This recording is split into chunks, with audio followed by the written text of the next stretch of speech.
Bonjour et bienvenue dans cette vidéo dans laquelle on va voir comment on utilise l'indicateur d'aide à la décision qui permet d'aider à décider quel est le montant qu'on va investir sur un actif. Donc pour ça, bon là je prends à la limite peu importe l'actif, on va prendre par exemple Essilor ou Johnson & Johnson, enfin bref on va choisir parmi, voilà, Johnson & Johnson par exemple, elle est un petit peu plus jolie. Voilà, donc on est clairement aussi sur un horizon mensuel. Voilà, donc on se dit, bah tiens, voilà, celle-là, elle me plaît bien, j'ai envie de l'acheter. Elle est sur tous les horizons mensuels, hebdo et journaliers, elle est intéressante. Donc je vais l'acheter, je vais peut-être attendre un retracement, mais en tout cas, c'est un actif que j'ai envie d'acheter. Donc j'ai installé ici l'indicateur. Voilà, je vais agrandir la fenêtre. Voilà, et je vais me contenter d'un seul horizon. Voilà, je vais supprimer le RSI. Le RSI potentiellement, j'en ai pas besoin. Voilà, donc je vais cliquer ici. Sur le RSI et je vais faire Alt. Je vais appuyer sur la touche Alt et cliquer sur le RSI. Ça permet de faire disparaître, l'indicateur. Voilà, donc là ici j'ai mon indicateur aide à la décision. Si jamais je ne l'ai pas, je vais ici, alors je vais volontairement le supprimer. Pour l'ajouter, je clique sur indicateur ici. Voilà. Je vais taper aide, voilà, aide à la décision. Voilà, il est là. Et je l'ajoute à mon graphique. Voilà. Donc ensuite, je vais supprimer les zones de couleur ici. Voilà. Et ici, j'ai l'outil qui va m'aider à choisir ce que je veux faire. Donc là, je vais commencer déjà par paramétrer mon outil. Donc configurer, je vais renseigner mon capital. Donc voilà, là j'ai mis 75 000 euros. Le montant maximum que j'alloue par ligne. Le risque par ligne. Donc je vais dire que je risque 1% du capital. Voilà, donc je vais mettre ici 750 euros. Le niveau de stop, je ne vais pas en mettre. Je vais le laisser m'en proposer un. Et éventuellement à quel prix d'achat je souhaite. Et donc là, automatiquement, il me dit, voilà, par rapport à un maximum de 7 500 euros, ça représentera donc 10% du capital, pour un capital de 75 000 euros. On a un risque par trade de 750 euros, ce qui représente 1%. Donc, pour un achat à 157,38, c'est-à-dire au cours actuel, avec un stop à 132. Alors pourquoi un stop si loin? Parce qu'on est sur un horizon mensuel.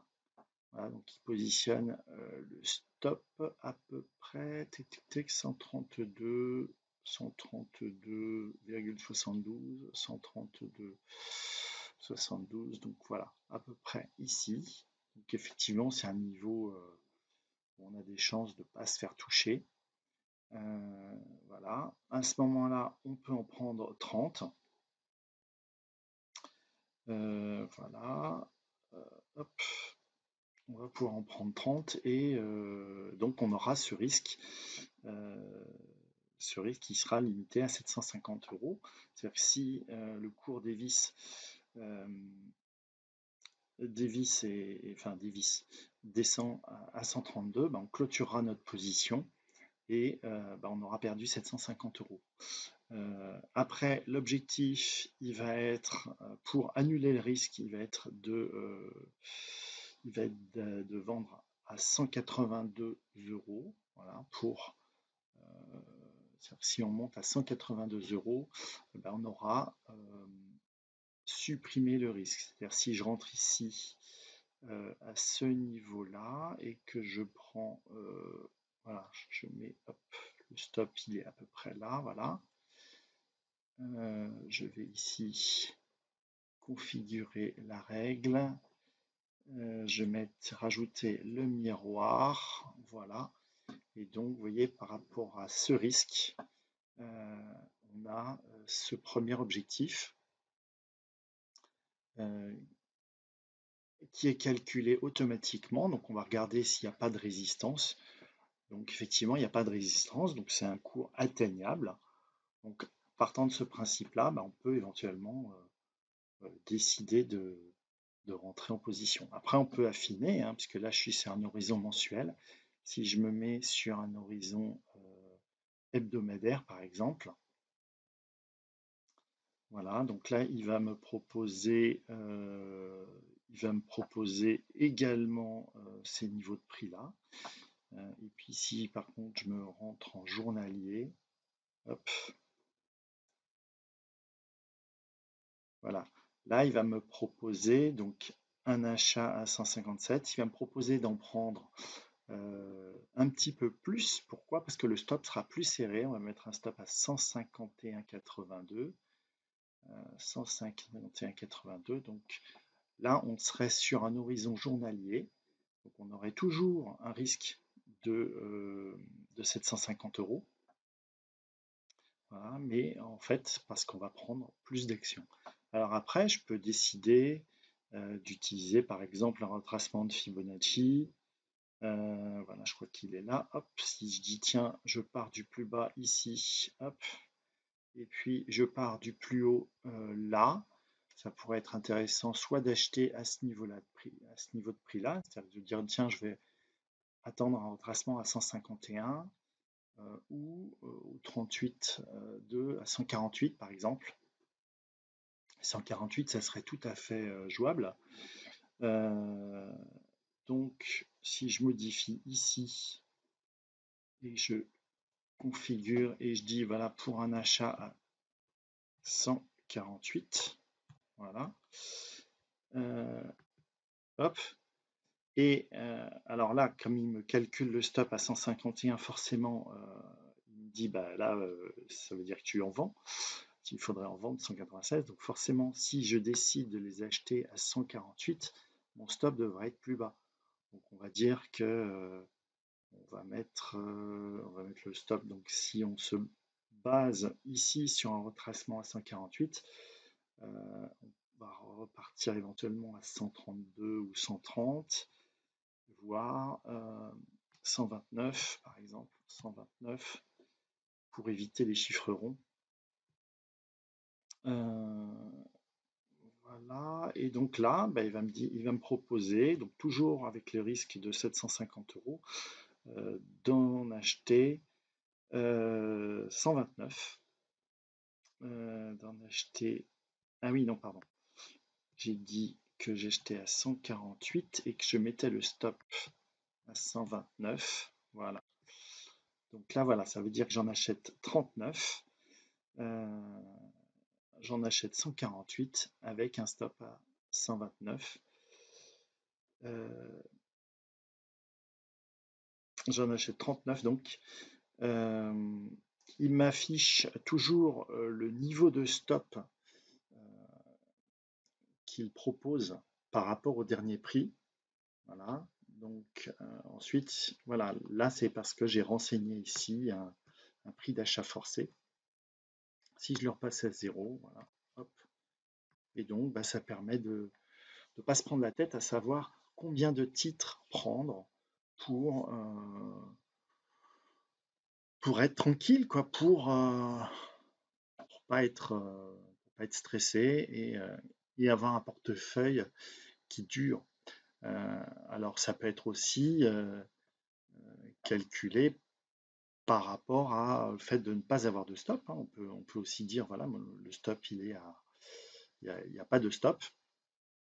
C'est-à-dire que ce que j'investis, je suis prêt sur un titre qui est une action à dividende par exemple.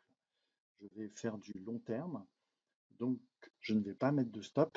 Je vais faire du DCA, c'est-à-dire que je vais acheter régulièrement tous les mois une petite part de mes actions. Je ne vais pas rentrer en une fois et je vais acheter mois par mois ou trimestre par trimestre ou une fois par an. Je vais acheter une petite quantité d'actions sans mettre de stop dans le cas où c'est des actions à dividende. Et donc, dans un objectif d'investissement long terme, ça peut être une stratégie intéressante. Mais à ce moment-là, on va réduire la taille de position. Donc là, admettons que je dis, voilà, j'ai mon capital de 75 000 euros. Je vais éventuellement dire que mon risque par ligne, il est toujours de 1%. Le niveau de stop, je vais dire que mon stop, il est à 1 centime. Voilà. Et donc, j'ai un risque de 750 euros. Donc, forcément, sur ce type d'action, si je prends voilà, je vais pouvoir prendre 5 titres. Ça va me faire un montant investi de 314,75 €. Alors, le problème d'investir avec des petites quantités comme ça, avec des petits montants comme ça, le problème c'est que ça va être les frais qui vont être importants. Voilà, donc après on peut se dire, bah, oui, j'assume les frais seront remboursés probablement parce que je fais du très long terme et donc effectivement, bah, les dividendes vont finir par me financer. Mais voilà, c'est quelque chose à prendre en compte. Il vaut mieux attendre. Si vous décidez d'acheter, par exemple, tous les mois une petite partie de votre capital, bah, peut-être attendez 3 mois et pour dire, bah voilà, au lieu d'investir 750, eh bien, j'investis 2000 euros. Voilà, j'investis 2000 euros. Donc, j'aurai les mêmes frais, mais j'aurai quasiment les mêmes frais. Mais je vais avoir pour une somme un peu plus importante. Voilà, en ayant investi 2000 euros, je vais payer les frais une seule fois et je vais en prendre un petit peu plus. Donc, ça va me permettre de réduire mon coût d'acquisition des actions. Voilà, donc si cette vidéo, si cette vidéo vous a plu, je vous invite à la liker, à la partager, et puis je vous rappelle que cet indicateur, vous pouvez le télécharger gratuitement dans le lien sous la description, et je vous dis à très bientôt pour une prochaine vidéo. Ciao, ciao!